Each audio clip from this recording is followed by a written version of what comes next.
questions that was raised earlier. Well, how do you tackle radicalisation and religious extremism? Questions which, of course, in the trade union movement we can't ignore when members ask them. You know, if we're saying, well, you shouldn't be doing that, and people say, well, what do we do about this? You need to have an answer, and I think so. It's one of the reasons why I think today's roundtable is a useful opening discussion about that.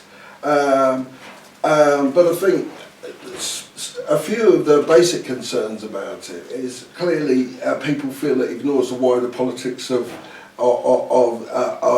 the situation in terms of what Western governments are doing in the Middle East and the impact that that has domestically. Ignores racism in our society and the way that firmly places some communities as outsiders and continues to reinforce that framing of minority communities.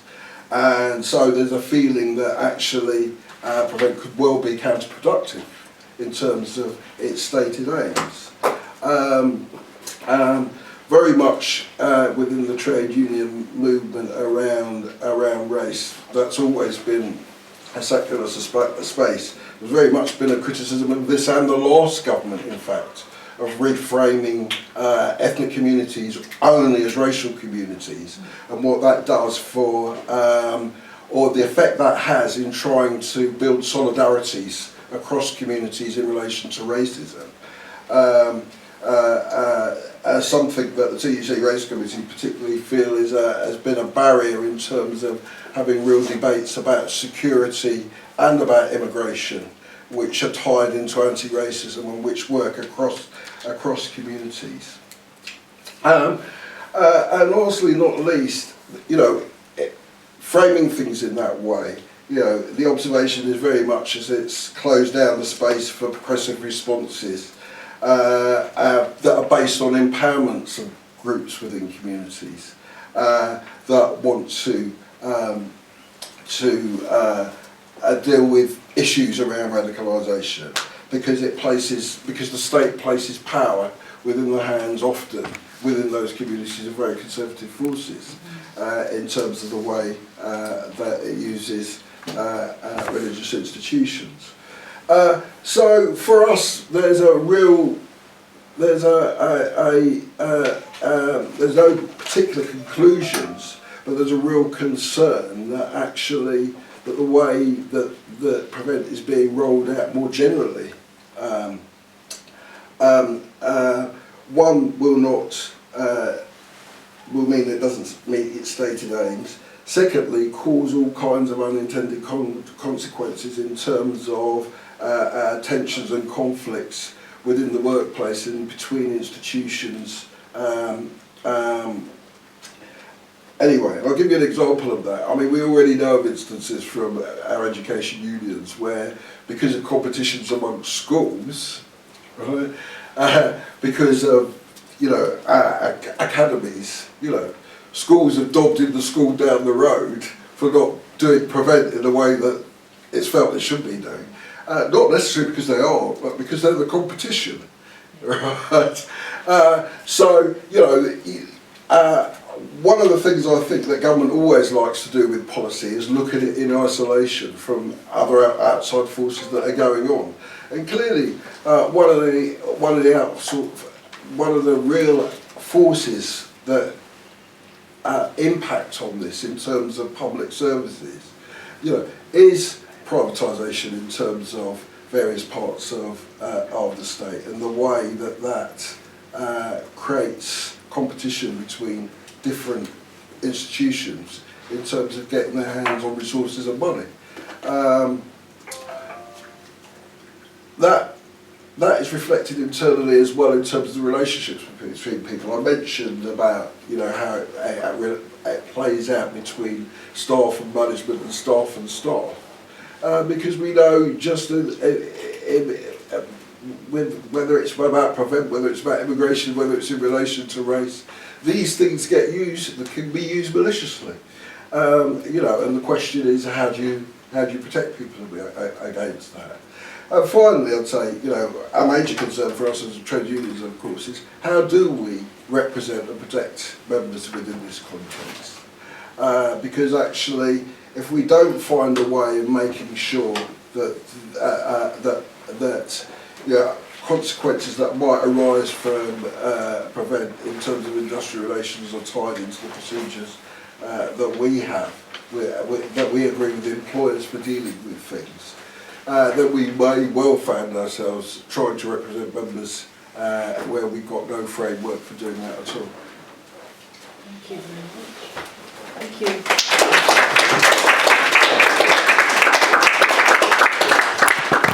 We've had two very interesting, very contrasting accounts looking at both safeguarding protection issues and also the whole prevent agenda tied into and linked to other government agendas around immigration, around surveillance control and privatisation, which raises a lot of questions, I think.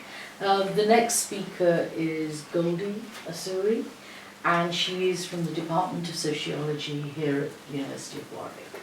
Thank you. Thanks for inviting me to speak. I have, again, not completely different, but a slightly different aspect to touch on, and I think about four interrelated points to make in relation to prevent. One a larger point has to do with how it's being framed as, I suppose, impinging on free speech and academic freedom. And the next point I want to make or touch on is to do with its more transnational and colonial history, transnational character and colonial history. So I'm actually responding to a series of comments I found in the Times Higher Education on prevent, and it has a special segment of commentaries on prevent in terms of the legal duties of British universities. And I found this interesting as it shed light on the critique of prevent and the discourse of the critique of prevent. And I would argue that this is a largely liberal critique. So the first point is a legal scholar in the article points out that counter-terrorism, that the Counter-Terrorism Act affects free speech and academic freedom. And these are compromised in relation to the invitation of speakers. Of course, violent extremists or terrorists belonging to proscribed terrorist organizations are not allowed at all, but also this applies to non-violent extremists. And I think, Tehmina, you've already sort of defined how extremism is defined as vocal opposition to British values, democracy, rule of law, individual liberty, and mutual respect and tolerance of different faiths and beliefs. So my argument would be that the idea of free speech, it would be amazing if such speech were able to thrive, is actually a fiction. In practice, free speech and academic freedom are subject to a number of factors. Academic conventions of lecturing, researching, publishing are one set of conventions, but these are also subject to all sorts of other factors, including getting funding for events, institutional hierarchies, the new liberalization of universities, and so on. So the kind of activity which is actually being targeted by prevent is, I would argue, something to do with particular academics across different universities who've been engaging in specific kinds of research. And this research has to do with, exploring injustices in the war on terror era, and what I would call solidarity speech and activities, that is inviting particular speakers who've been detained, imprisoned, or people who are speaking out about the injustices of the war on terror, or people who are speaking out about, as I think Wilf has just mentioned, the wider politics of foreign policy in the Middle East and in other places. So these expressions of solidarity are what are being targeted. And in a sense, this is really about taking away the legitimacy that is granted by inviting these speakers to the university, because the university has the authority of granting legitimacy on a particular issue. So that's really what I think this particular strategy of prevent is targeting.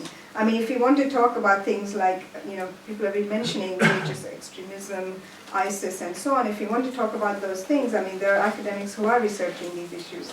I mentioned an article by Adam Hanieh called A Brief History of ISIS, which traces the rise of ISIS leadership in the wake of US backing of Shia militias in Iraq and in the wake of Sunni socio-economic marginalization in Iraq. So, these are things that are being talked about in universities, that are being researched.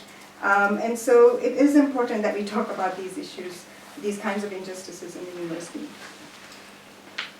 So I think the other thing I think about PREVENT is that, generally the strategy of the war on terror has to do with reshaping ideas about democracy. It has to do with reshaping reshaping law. Law itself is not it's not something that protects us anymore. And I think that really needs to be taken into account. When the PREVENT agenda says British values should be protected and democracy should be protected and the rule of law should be protected, we have to ask what kind of democracy, what kind of rule of law is being protected. Because these are things that are actually they're being shaped in the wake of the war on terror in a post 9/11 politics. Also, and I think this is something that perhaps Wilf has already sort of maybe mentioned, but it leaves these kinds of issues to a particular level of decision making about who constitutes a threat. So who is the person who's going to make this decision that so-and-so is a threat? Or so-and-so, so it actually leaves people vulnerable in universities, in the university context as to who is a threat. In academic terms, or in my own research, I would call this sort of delegation of the exercise of sovereign power to people at quite different levels. And that's really an important thing to kind of be concerned about. The second point I want to make has to do with the transnational character and a kind of colonial history to all of this. In this particular set of comments in the Times Higher Ed, a University of Toronto professor argues that the UK often sets the standard for counter-terrorism laws and strategies. And so the argument is that the PREVENT Agendas Act, or the PREVENT Act, of targeting universities is a kind of first, and Britain or the UK is at the forefront of this. An Australian researcher in the same article says, while critical of Australian counter-terrorism laws, states that thankfully universities haven't been targeted in Australia yet. Having lived in Australia in that period, in the wake of the sort of counter-terror legislation that came in, I can quite safely say that he's quite wrong in making this claim. The Australian sedition laws were put into place in 2005. It's quite a similar function to have quite a similar function as the PREVENT agenda. Then Howard government introduced amendments to its criminal code regarding sedition.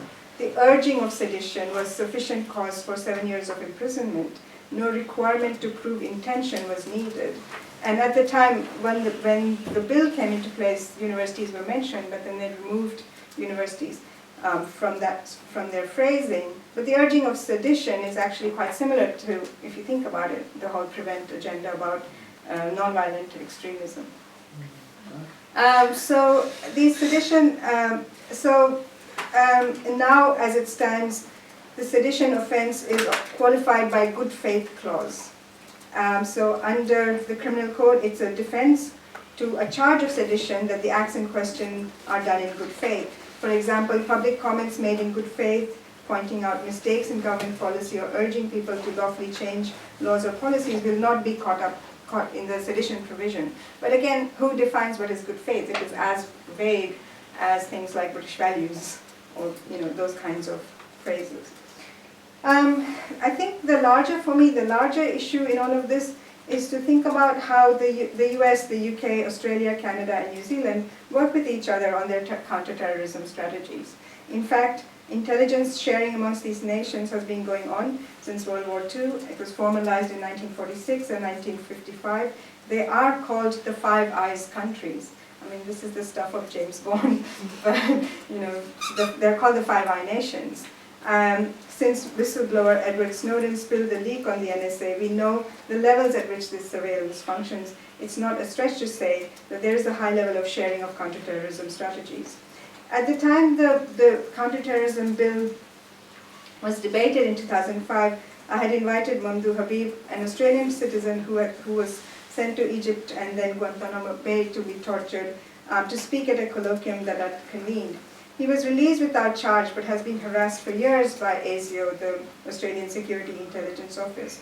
A journal publication from that colloquium also contains an article by Indigenous academics who make the case that offences such as sedition or even preventative detention, detention without charge, has long been experienced by Indigenous communities in Australia as part of an arsenal of colonial policies. In effect, this brings me to my point that these are not new policies as such. They operated during colonial times, they're being revamped and redeployed. They were implemented in the colonies, and the Five Eye Nation collaboration is part of that colonial history. They're being brought home now as part of the war on terror. So, in addition to this point, in the Australian context, there are a number of media articles which speak about the radicalization of very young teenage boys. There's the case, I think last year, of Warwick who gunned down a police accountant. This radicalization is attributed to the ideology of extremism. Again, this is part of the PREVENT guidance, even as it frames the issue as non-violent extremism. Yes, this radicalization does occur if you feel that there are no other options for addressing the injustices you feel passionate about, other than to lash out in violent or through violent means.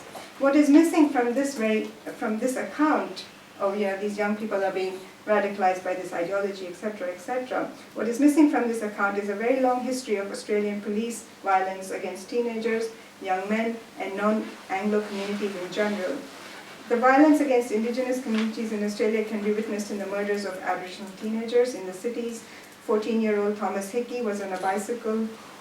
He was chased by a police car in Redfern. He was spiked to death. His family and a group of activists of the Indigenous Social Justice Association and others are still fighting for justice. In the western suburbs of Sydney, many Arabs and or Muslim communities now live. Vietnamese communities live there, and there have long been zones of daily police harassment. In effect, these conditions mirror what we hear about from the US, but also what we hear about in the UK. This harassment, combined with the intersection of unjust socio-economic and or political realities, racism and Islamophobia, these are things that contribute to an event such as Farhad Jabbar gunning down a police accountant. Alongside, say, the other things that people have mentioned, in terms of speeches that they hear or a worldview that they're presented with. I'm not discounting those things. I'm saying that these are all also part of that, and they should be thrown into the mix. So research by academics in effect proves this scenario. And finally, the state is not an innocent bystander in all of this. There are many accounts among members of Arab and or Muslim communities that in the interest of creating a network of informants both at home and abroad, the police themselves generate that fear, paranoia, stress, etc., conditions which contribute to radicalization. Rizwan Sabir, who's written a comment in this, who's a lecturer at John Moores University, also has talked about how his research was motivated by his false arrest and detention. He argues that, quote, authoritarian and repressive policies create an environment in which terrorism is viewed as being the only possible way of bringing about a political or social change, and that radical ideas should be aired so we can critique those ideas organically. I would push at the limits of this argument. What we are experiencing across the world through these forms of authoritarianism is state terrorism, the attempt by the state to instill fear and terror among its populations, both through the fears of the terrorism of the other and the fear of being terrorized by the nation state in which you live. So what I would suggest is that actually we're being caught in two kinds of terrorism. One which actually is instilling fear and paranoia in us, but also trying to silence us in our very environments, in the university, but also outside. In such a situation, it is more important than ever to engage in the risks of solidarity speech and solidarity activities.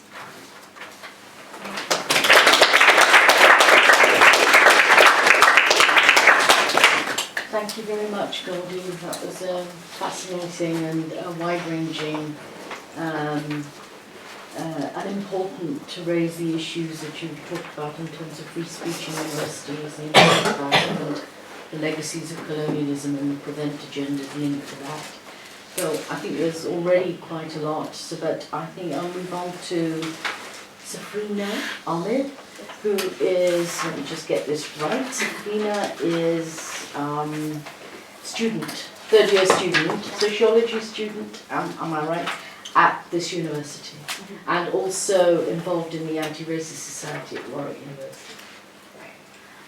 Thank you for inviting me to speak. I was really happy to see this event be put on, especially at Warwick, and I'm kind of reflect more on my own personal experience as a young Muslim, brown working class woman who's grown up in these areas where Prevent has already been rolling out. So I think people have already mentioned about the surveillance cameras that have been placed in areas of Birmingham, and they're areas that I've lived my whole life.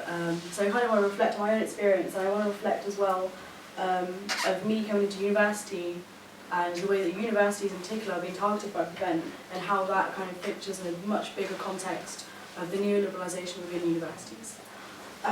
So I'll be honest, when I started thinking about this entire topic and what I wanted to articulate, I felt pretty tired. As a young brown Muslim woman, I'm pretty tired of being racially profiled, being surveillanced, and I'm pretty tired of being angry and constantly having to defend our own humanity to not be placed in these situations where we have to be watched by those we trust and those in the public sector. Growing up post 9/11, the so-called clash of civilizations really shaped mine and my friends and my family's childhoods. And I distinctly remember my friends and families telling me stories and when they went back to their homelands. My mum went to Pakistan recently, and being questioned when they returned, being questioned about what they did were, what apparently terrorist activity goes on within our families. And I never really thought that when I got to university that kind of relationship would continue. I thought that the people that are in universities, the Russell group, the 1994 group, the Oxbridges, they would know better than to criminalise us. And the link between Home Office and universities was much longer than I ever thought it would be. Asking academics to monitor the movement of international students and making international students take biometric tests on a weekly basis, they are not only friends, but the Home Office and the universities are actually allies. So the prevent strategy couldn't even surprise me. So ask universities to monitor us next would make complete sense. And the terrible logic of their justification is actually quite amusing. There was something like 30% of terrorists were university graduates, and Obama went to UCL. It's actually quite amusing to see the Home Office trying to always justify and articulate the reasons for their surveillance of university campuses, which is pretty amusing and kind of goes on to my next point about the counterproductivity of this. The idea that only extremists are Muslims is obviously racialised, which we've already touched upon. But to bring it back onto Warwick, when I lived in first year on Warwick campus, in Warwick accommodation, the youth leader of National Action lived in the flat above me. The fact that this kind of extremism is never being touched on in any of the policy documents, and I think it took years, like 10 years before the policy documents even changed to include other extremists. And it simply is racially profiling. Also, I'd like to talk about the gendered aspect of this. So when I was told I was invited to this, I never really thought of this within a feminist lens, and I really started to think about the idea of criminalisation and the idea of punishment. And I can definitely see the gendered aspects now. It's like, I think Wilf mentioned this about the signs of radicalisation of being very gendered. So it doesn't only criminalise Muslim students, it criminalises Muslim women who may show these signs of withdrawing or coming back to their own identities, which is obviously, of course, goes across all gender spectrums, but particularly Muslim women, it further punishes them. And the next thing I want to talk about is within the university, especially within Warwick, why I think the prevent strategy is so flawed. So the Green Paper recently came out, and we saw a lot of universities starting to go towards wanting to remove themselves from the Freedom of Information Act. There was recently a leaked document by Connor, I wouldn't want to know, who is part of the Warwick Globalist. And it leaked that this university would like to see itself exempt from the Freedom of Information Act. I think these whole processes where the university is trying to tighten itself and the government is trying to tighten their relationship with the university in terms of academic freedom, which Goldie has already discussed, needs to be looked at altogether. And I think we also need to discuss dissent, which is obviously pretty relevant to this discussion. And again, in the context of Warwick, I think the only real way to counter the prevent strategy and the prevent narrative is to dissent against it. I think it is to resist it. And I think we need to do that with trade union links, we need to do that with community workers, but I think it's also important to see that we need to do that within university campuses, and the university is starting to clamp down on student dissent. I don't know how many people are aware that last year students were tasered, they had the police called on them basically. A huge amount of violence was shown on this campus, which has now meant that university students can no longer occupy any building as a form of protest. There is it right, just one piece of land that students are able to occupy now? There are a couple of random buildings the university doesn't own, but generally it's the entire campus. You're not allowed to do sit-in protest or occupation. Which is pretty interesting, especially as these things are all coming together all at the same time. And I think to really push and really show that universities and Muslim students in particular, we won't really take being surveilled any longer, we won't really take being racially profiled any longer. We need to break the university's idea that we can't go onto their campus and we can't reclaim our own campuses. So, thank you.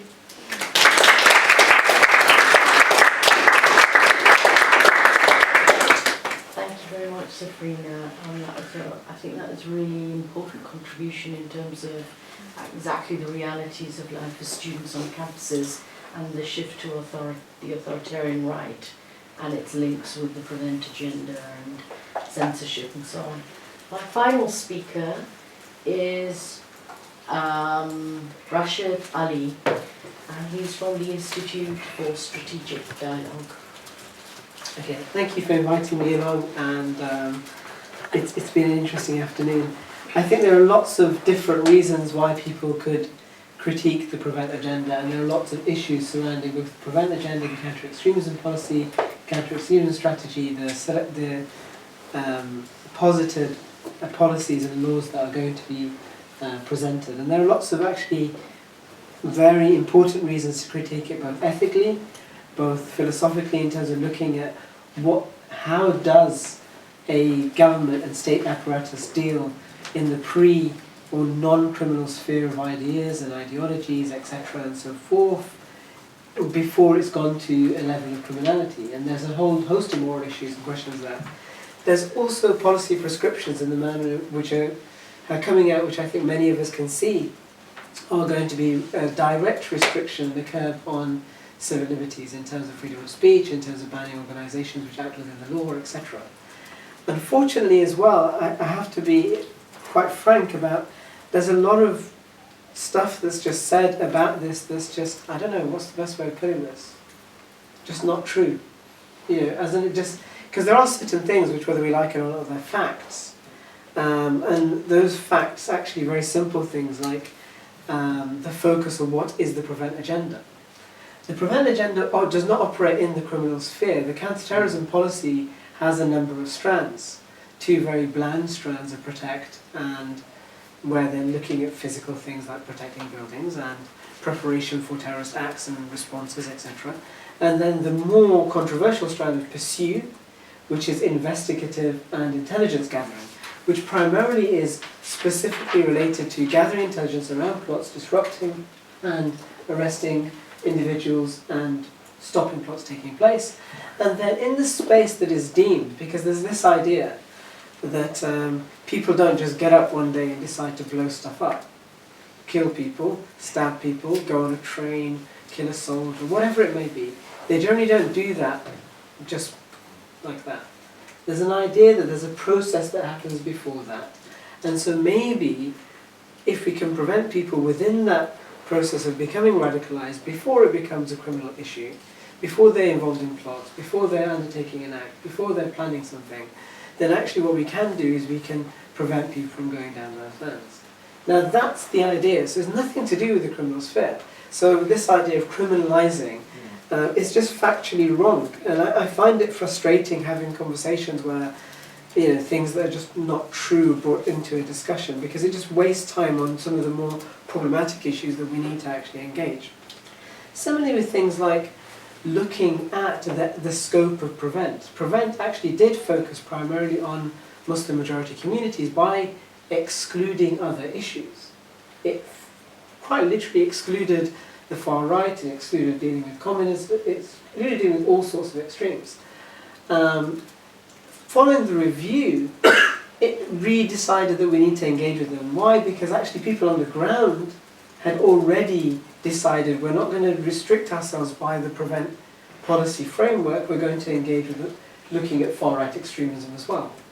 Like the East Midlands Community Contact Unit in Derby, which focused applying the Prevent remit not just on radicalisation in the Islamist context, but also looking at radicalised on the far right. And so the reason behind that was the same reason we saw some of the things like the infamous utilising of money for surveillance cameras. Because there wasn't any specific restriction on how local authorities utilise money and funds that were provided under the Prevent agenda, i.e. that it wasn't ring-fenced. Hence you had all sorts of things. You had curry clubs in Bradford, where people were setting up curry clubs claiming Prevent money as a means of stopping young individuals being radicalised, because all they really need is a good chicken vindaloo or something. And this comes back onto the point that was kind of raised, that actually when looking at what causes radicalisation, for some people this is all about religion and ideology, and they're not particularly bothered about substantiating that claim. They have an ideological perspective, that is what they want to go with, and that's what they're going to push, and that's their agenda. And they may be right, they may be wrong. For others, this has got nothing to do with religion and ideology.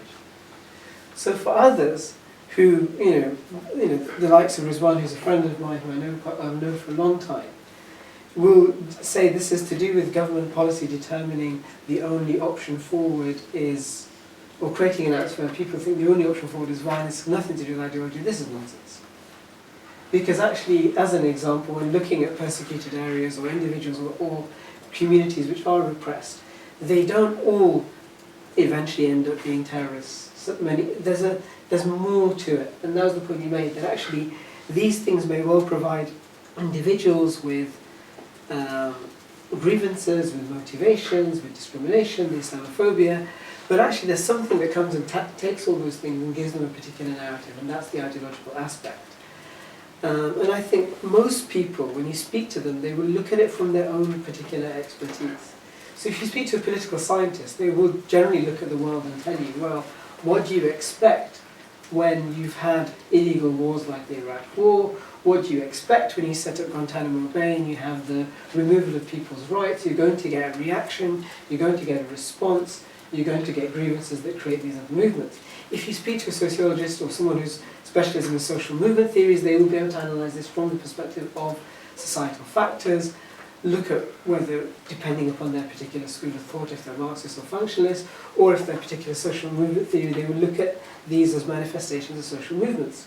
If you speak to a psychologist, they will break this down and look at the factors of engagement, motivation, dehumanizing the other, etc., and analyse it from a psychological perspective. You speak to a theologian, they'll tell you, well, this is all to do with the distortion of our pristine religion, and it's a theological issue where people have gone astray. Actually, all of those people are speaking, they're hitting different parts of a tangible reality. The researchers are, when there is tons of research now in this area that describe this, whether it's people that compare this to totalitarian movements, like David Sullivan's epic PhD that goes through how essentially these are just neo-fascist movements. They share the same characteristics. It's not that far to say ein Volk, ein Reich, ein Führer. and say one ummah, one khalifa, one khilafah, the expressions are not that dissimilar, the hatred of Jews are not that dissimilar, the role of women being in the backspace are not that dissimilar, and the appeal to history and the great caliphates of old or empires of old are not that dissimilar. Now, having said that, there are lots of very unique specificities about all of these things. So I'm not trying to broad generalize that actually this is the same as communist totalitarianism or fascist totalitarianism, as each of them have their own very specific attributes, they have their own specific histories.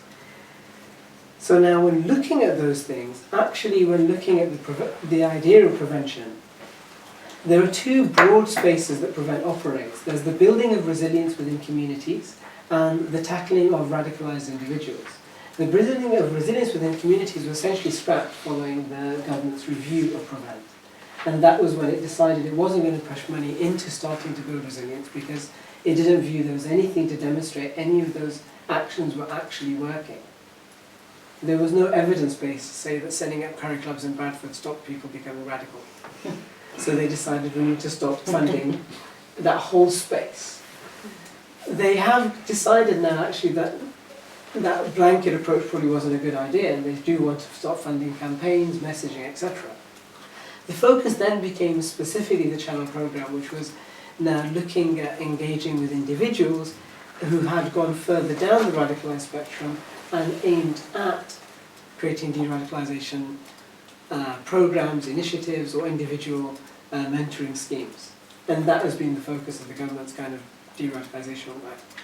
When bringing that into the context of education, and specifically bringing that in the context of looking at this from a perspective of how does that impact educationalists as a teacher and as a lecturer, both at university and at schools, there's a number of things that come to mind. I mean, I was responsible for safeguarding at my last school, and so I wasn't really responsible for as a second person in charge, which means I wasn't really doing anything. But essentially you go through this training process where you have to find out what are the safeguarding issues that we have to look at.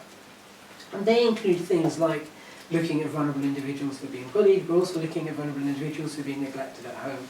And they include things like looking at individuals who may well be going down the spectrum towards substance abuse, and also looking at young kids who are truanting. And attached to that is also looking at individuals who are being radicalised. Now, the one thing that anybody who would tell you this is that school teachers or lecturers or academics or people who are engaged in that do not sit back, well, at least I hope this is the case, do not sit back and look at individuals and think, well, I wonder if they're being fed 3 proper meals at home. They don't sit back and do that analysis. They don't sit back and think, hold on a second, I wonder if that individual is experiencing racism or bullying in the classroom. What they do is when they see manifestations of that, they do report it.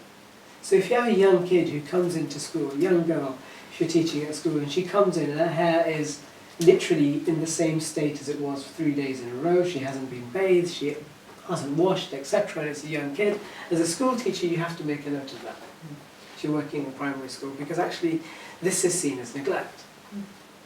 If you regularly have a child that comes in and is asleep in the morning, it's not penalising the child, but it's another sign of neglect.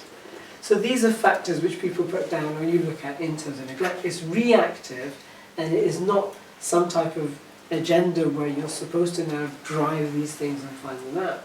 It's a reactive association. This is the same with the prevent responsibility or the safeguarding or the statutory duty. It's supposed to be reactive to incidents and situations and circumstances.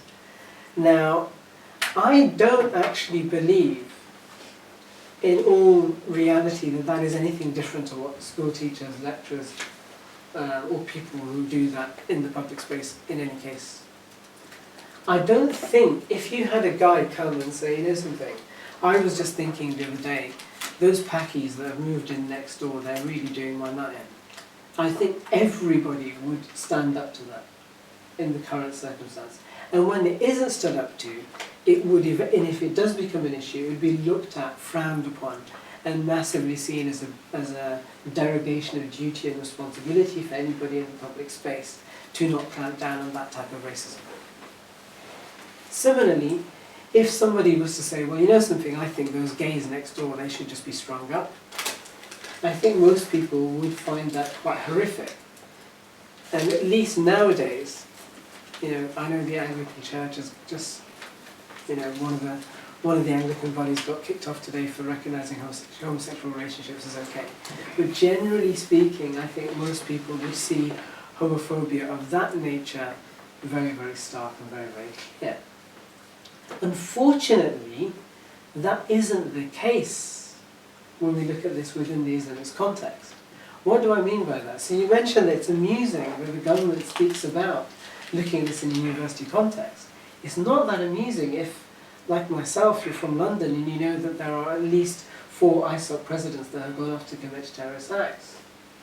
It is less amusing when you know that one of those ISOC presidents actually invited Anwar Awlaki to his university in 2005, well after Anwar Awlaki had publicly stated his support for suicide bombing, his support for terrorist acts and killing individuals, his support for total jihad. This continued up until 2007, 2008, 2009, they were invited to Kensington Council.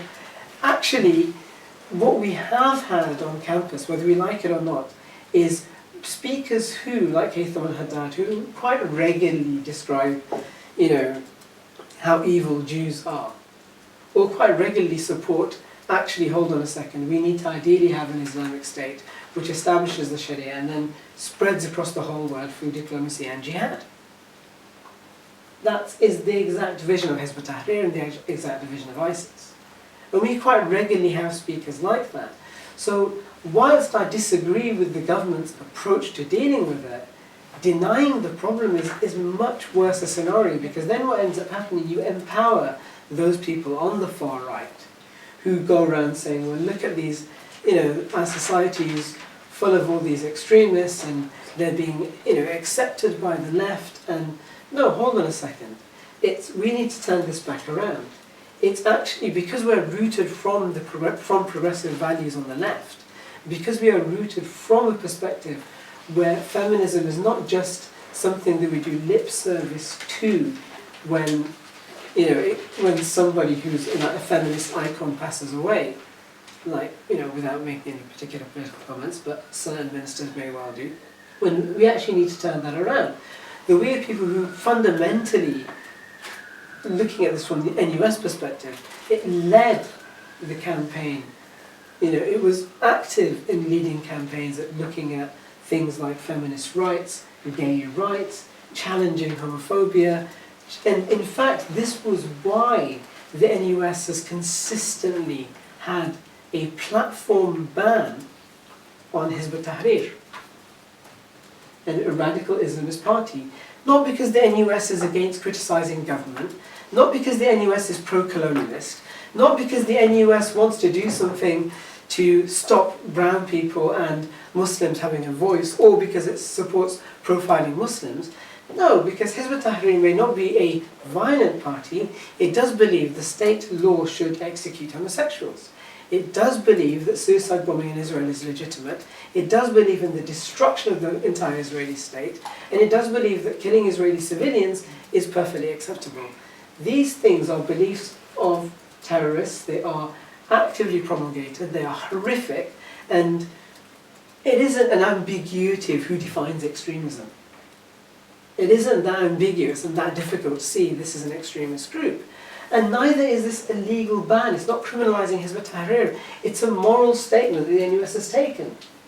That we're not going to allow our funds given to us by taxpayers to give the people this privilege, not a right, this privilege to have platform on university. Now, it may be debatable. You may decide it's better to argue them, give them a platform and criticise them, which would be my perspective. But I'm not going to criticise the NUS as being some type of instrument of, you know, far-right power for doing that. It's just not true. And this just does a disservice to the history and to the activism and to the work that has been done.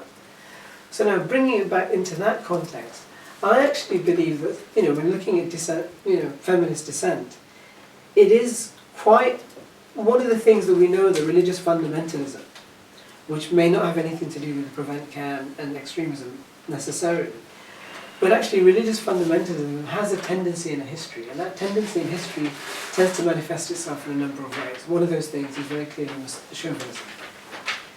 And it's the positive chauvinist culture and the negative chauvinist culture. It's the positive chauvinist culture that says we need to protect our women, and we need to treat them with honour and dignity, which actually just means that they shouldn't really be allowed out of the city without a male companion. They really almost should be blamed for not wearing certain clothes where, they are attacked. And we've seen this in the extreme form by the German government's response to what happened in Köln, where they've said that women should have some distance from men, that women should have a code of conduct, that women should not go near men who are strangers. And it's shocking, because essentially we would see that in any other light as just blaming women for the victim of being attacked.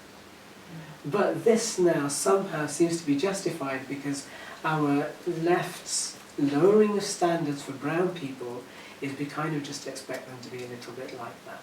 In that sense, we now have this inversion where the colonialist attitudes of looking down on brown folk as being less civilized seem to have infiltrated left-wing discourse, where we seem to have these multiple value systems by how we judge others.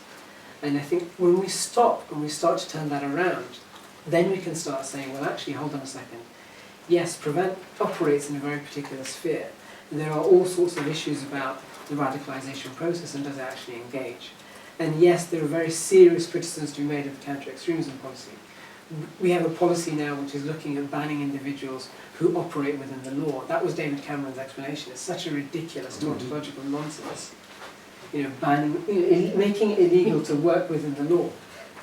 Irrelevant how you define that, it's inherently problematic. And we have this proposed in the counter-extremism legislation. We have extremism as both proposed, and these things need to be challenged. Banning of groups, stopping people, and yes, and I agree, on campus we need to actually make sure it is the actual neoliberal space it claims to be, where people that want to have dissenting views, even if we think they're obnoxious, we allow them to have them as long as we challenge them. So people who, the likes around this room, who actually have an interest in this area, stand up to it, as opposed to just saying, well, hold on a second, that's your religious view, or that's your political view, we're just going to accept it.